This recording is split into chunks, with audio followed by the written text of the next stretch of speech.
New Thought Media Network. We are a global broadcast network of positive music, media, and entertainment, inspiring humanity's evolution along the journey of enlightenment and creating a world of love, peace, empowerment, and prosperity for all. New Thought Media Network. Positively inspiring.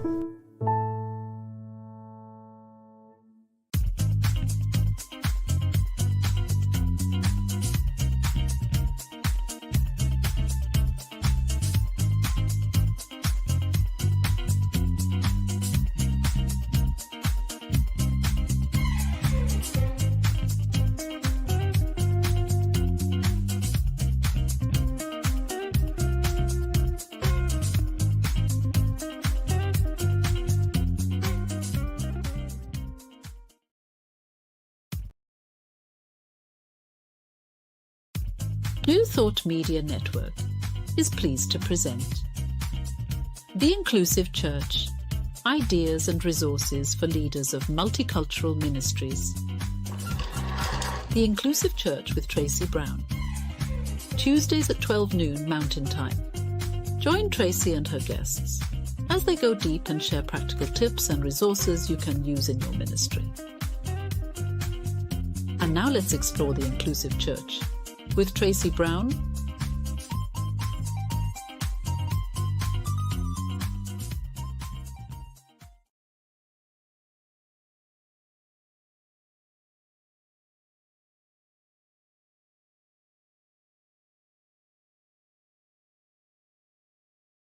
Boom! There she is, Tracy Brown. And I want to welcome you to the Inclusive Church show right here on the New Thought Media Network. Every Tuesday at noon Mountain Time, we come together, and sometimes I have a guest, and sometimes I just give you some resources and tools and ideas to think about, and all within service or with the intention to serve your desire to create a spiritual community where oneness does not require sameness, and you actually value and use all the ways diversity shows up in order to actually model and demonstrate the principles of love, unity, harmony, and wholeness. At the top of every show, I try to remember to mention two things, because if you're here for the first time, it may be a little confusing to you. So one thing I always try to mention is that even though I'm using the word church, I am not talking about a piece of property, a building. I am talking about the people who come together to learn, practice, and share spiritual truth. So, Inclusive Church, I'm reclaiming the word church from a building. And a lot of us believe the church was the people all along, and it's nothing new. But for those people who were thinking the church implies a building, maybe a building with a steeple or a mosque or a temple or a synagogue, like the property itself, if COVID didn't teach us anything else, the pandemic taught us that it was not the building that we could rely on. The building was just one tool in our commitment to bring people together, one tool or resource in our desire to teach and practice spiritual principle and religious beliefs. So, inclusive churches, we're talking about the people. And you will hear me constantly refer to, if you are a leader in a spiritual community. And I had someone after the first show text me and say, well, I really liked what you talked about in the first show, but I guess this is not for me. And I'm like, no. Why do you say that? And he said, well, you kept saying leaders in spiritual communities, and I'm not a minister. And I didn't laugh out loud until after I finished the text conversation, but I was laughing inside because I'm like, oh, there are still people who think a leader in a spiritual community has to be a minister. I'm all for ministers being leaders, but almost every minister I know would say that there are dozens of leaders in their community. And in fact, if they were the only leader, they would not have a ministry, they would not have a community, especially the larger their community gets. So you're a leader. If you are coordinating a project, if you are leading a volunteer team, if you are on the board, if you are teaching a class, if you are attending on a regular basis and giving input, you are a leader. All right, so that's my 3 minutes of required announcements. Let's get into what we're going to talk about today. So today, as I am talking with you and interacting with you, today is June 18th, which means tomorrow is June 19th, which means tomorrow is Juneteenth. And I've had several people ask me in the last couple of weeks questions about Juneteenth, that even though it is now a national holiday in the US, there are still a lot of people who are unsure about what Juneteenth is, what is it about, and whether they should, quote unquote, should or should not celebrate Juneteenth.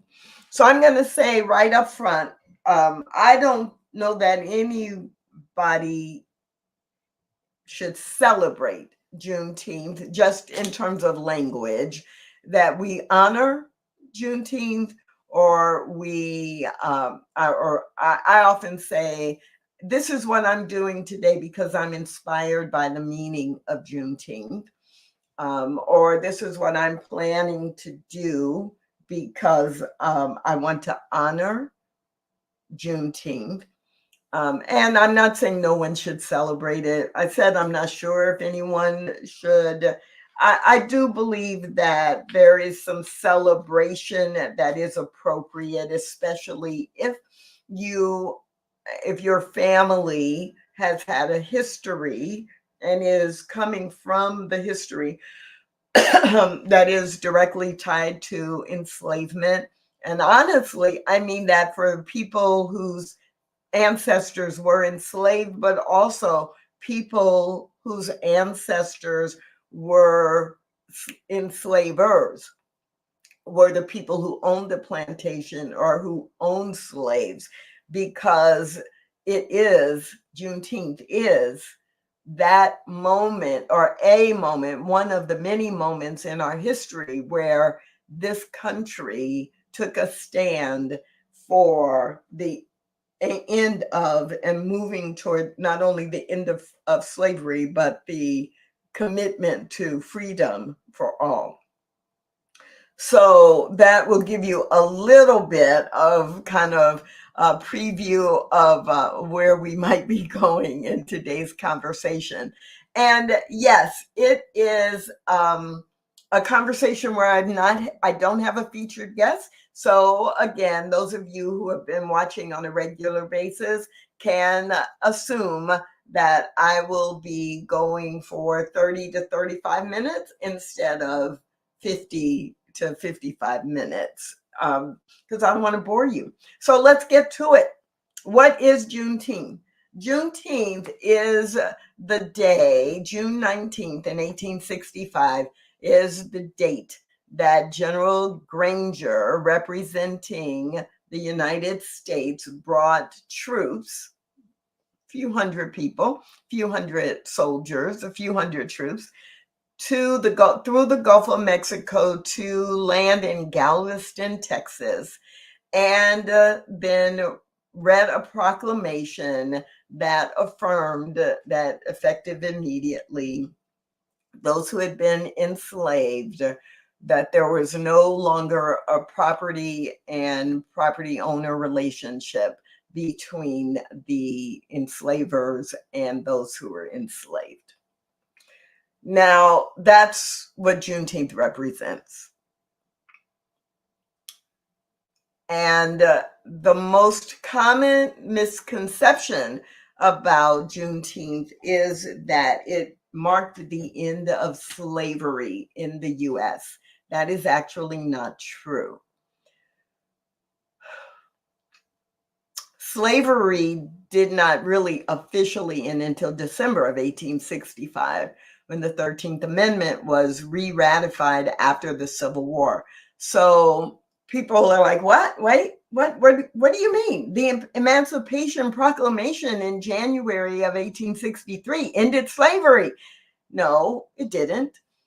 It was a proclamation that Abraham Lincoln signed that declared all of the people who were enslaved in the states that had seceded, in the states that were at war with the Union, must be freed. That's what the Emancipation Proclamation did. So all the people who were enslaved in the northern states or in the Union, the Emancipation Proclamation actually didn't have anything to do with them. Although some people did take that on and say, in the spirit of this, we shouldn't have slaves either, but it did not make it the law of the land. And are you surprised that the Confederate States said, Abraham Lincoln, we're at war with you. Who are you to tell us what to do? So what the Emancipation Proclamation did was it said, this is the law of the land. You are revolting against the law of the land, but from the Union perspective, you are still a part of the land. And we are saying these slaves must be and can be freed. And it was a Union strategy. So a lot of people who were enslaved, especially men, came north and then fought for the Union. So it created more troops because in the north they would be free.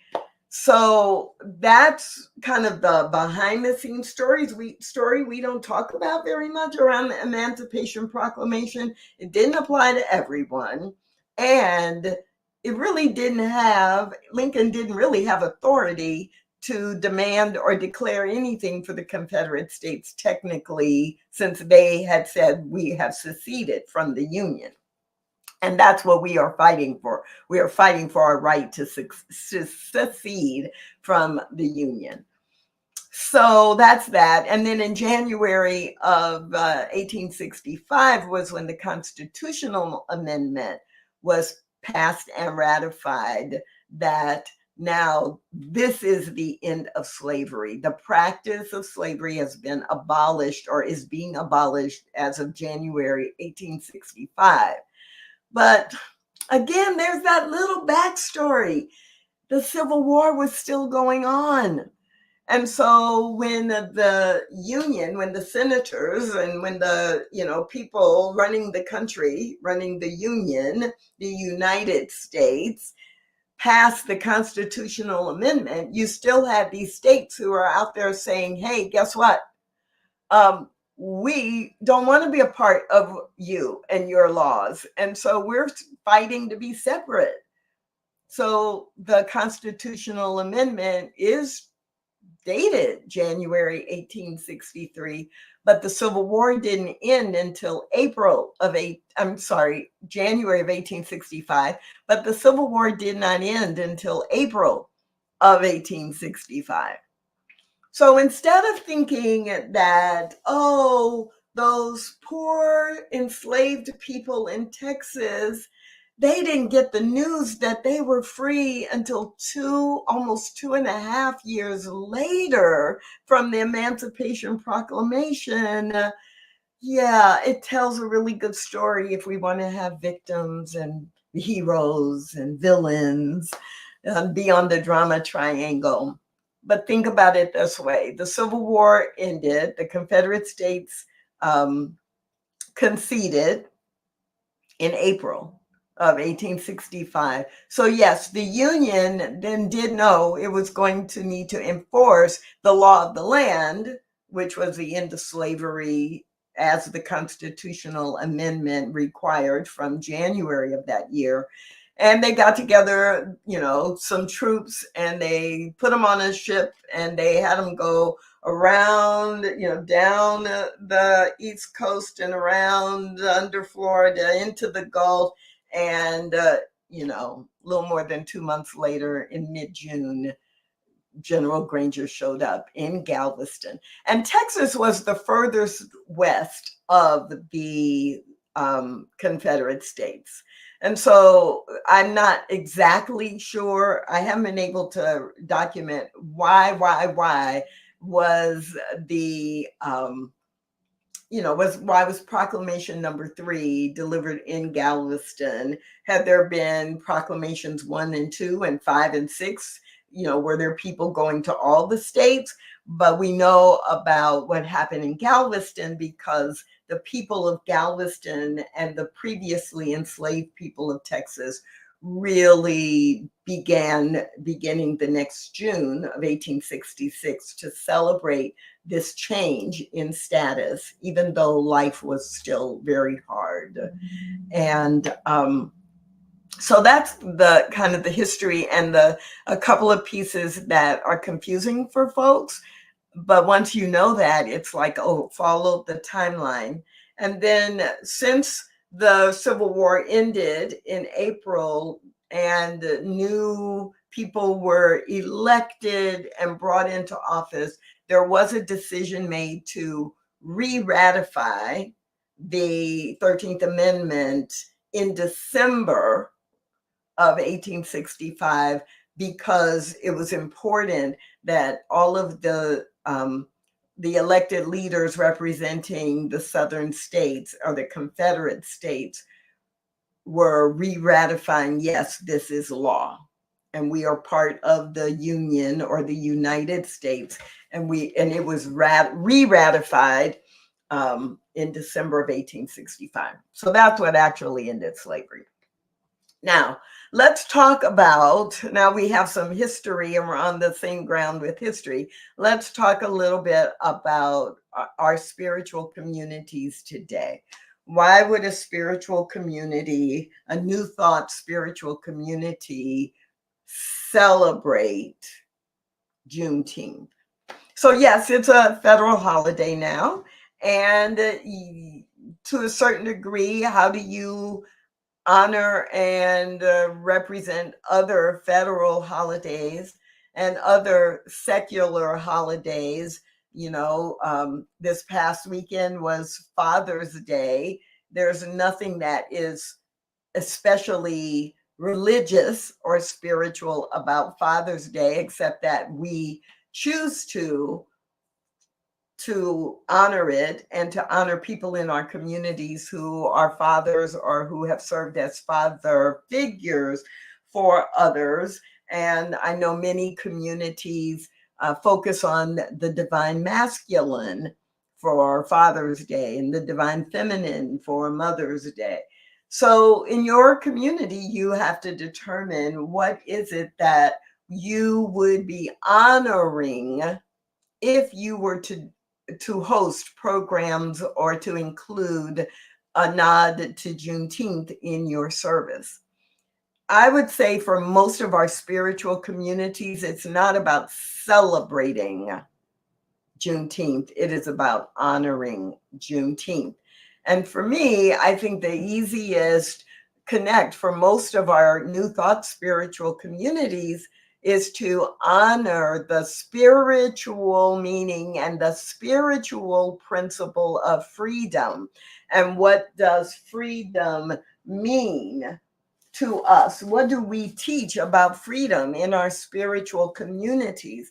And we know that freedom is an inside-out job. We know that freedom is actually the freedom to choose what you do or the direction that your life takes. And celebrating freedom as a spiritual quality does allow us to honor the message and the meaning of Juneteenth and make a recommitment to freedom being known and experienced by all people, and that we can use our consciousness to reduce, interrupt, or eliminate the consciousness that allows people to create a hierarchy of freedom and to falsely believe that it's okay to own other people. And so it is really, there are so many ways that you can go under that umbrella of focus with freedom. Now, Ernest Holmes describes freedom as the understanding of capital T truth, infinite principle. And by understanding that truth, that is actually the emancipator, which basically, when I think about what I know about people who were enslaved in the US under the most horrific conditions, I know that there was an internal understanding of spirituality that was brought with them from Africa, knowing that spiritual truth, that they had been created by God, that they had been created from a blessing, even though the life they were experienced didn't feel like a blessing. But it is what Ernest Holmes talks about, understanding infinite principle, understanding infinite God, infinite good. That is what is the emancipator. So even if my ancestors had shackles attached to their ankles or chains connecting them one to the other at their wrists or around their necks, they knew. I mean, the people who jumped off overboard were like, no, not doing this because I am free and I will choose A over B and I will drown and this physical body will die and I will go back dust to dust, ashes to ashes, right? I will do that before I choose this. Or those who were living enslaved in the US and being treated very badly. I can handle this burden because what they can't, what that master can't take away from me is my understanding that I am a creation of God, right? So I wouldn't be here today. I'm really clear about that. If my ancestors had believed the lie that freedom is something that can be given by certain people who had a certain amount of money or a certain amount of property, and that some other human being actually owned me, the inside, my soul. All of the people who invented things, all of the people who created goodness out of horror were operating at a level of freedom that we can talk about in our spiritual communities. Ernest Holmes also writes in the glossary, real freedom means that humanity is created in the image of perfection and then left alone and allowed to make that discovery for themselves. So, yes, all of our spiritual communities can honor the principle of freedom and connect that to Juneteenth. Another comment that was asked of me was, should white communities, all white communities do anything with Juneteenth, because won't that be offensive to Black people? Like Juneteenth is a Black holiday. Well, okay, you can probably guess where I went with that no, Juneteenth is about freedom, and we all can be committed to freedom. We all can be committed to freedom. And in fact, if we're in New Thought and we're into metaphysics, and we know that what we do and the consciousness that we use today individually and is contributing to collective consciousness, and that the collective consciousness we create today is laying the foundation for the next generation and the next generation, then I don't know about you, but I know for me, I want a whole lot of white people in the US talking about and honoring Juneteenth, saying, my ancestors may have owned slaves. And I am so glad that Juneteenth is now being celebrated as a national holiday, because my ancestry maybe didn't know better. That was the way things were. But I know better. And I want to honor the commitment that the United States of America made on June 19th, 1865, to declare and to transform into a country where there was no person who could be considered property. As a white person, if my ancestors owned slaves and came on a plantation, I would want to honor that Juneteenth is a moment in time where my ancestors had to take stock of the spiritual truth and not just comply. And if my ancestors didn't own property or were not part of the Confederate States, remember there was slavery in the North as well. Just a little bit of a digression, especially for our metaphysicians and New Thought folks. Please read Black Walden. So you more than likely know about Thoreau and Walden's Pond and the insight and the insights that came from his staying at Walden Pond, and the solitude of it and the self-sufficiency required of it and the opportunity to commune with spirit as a result of living at Walden Pond for a year. So if you know about that, but you don't know about Black Walden, that Walden's Pond was really in an area where there was an established Black community, and it was an area that was remote and that was not well resourced, and people who had been enslaved were able to have land in that area because at that time no one wanted it. They didn't know what they could do with it. And much of what Thoreau learned, he learned from engaging with and interacting with or being taught by Black people who had found ways to navigate in that territory. But also in the book, and when you read the book, Black Walden, you get all this history about slavery in the Northeast that many people are not aware of, and how the family systems were connected. It's a great read.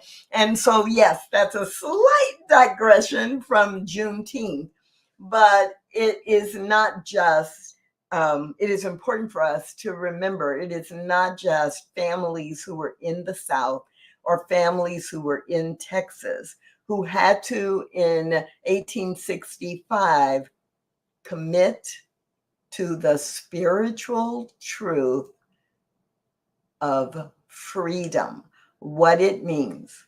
And today, in the 21st century, right, we're almost a quarter of the way through the 21st century, and we are still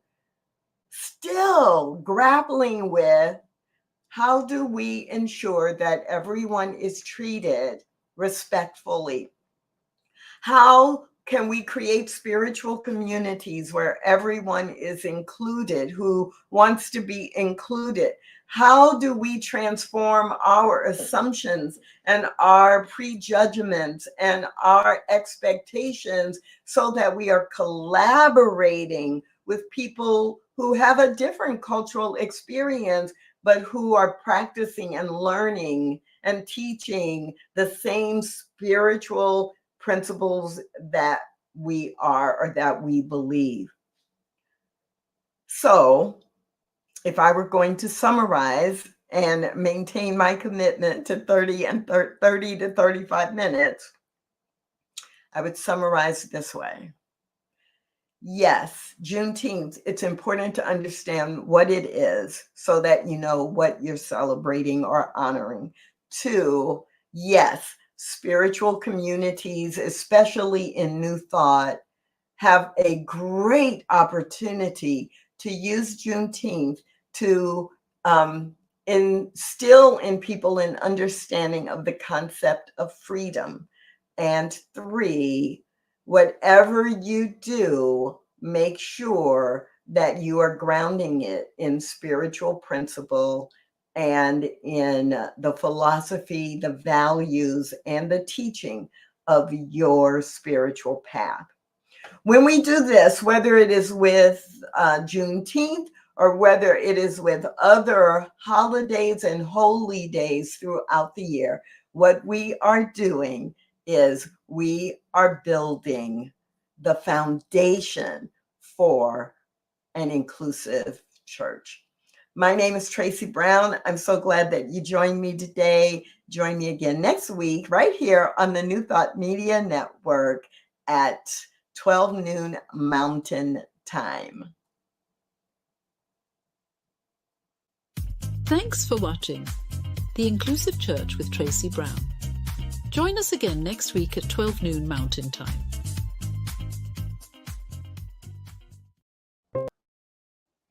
On behalf of everyone at New Thought Media Network, thank you for being a member of our virtual family.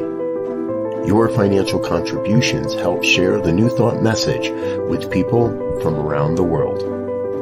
Please visit and contribute at www.ntmedia.org/donate. New Thought Media Network, come be you. And please like, share, and subscribe. Until next time, peace and blessings.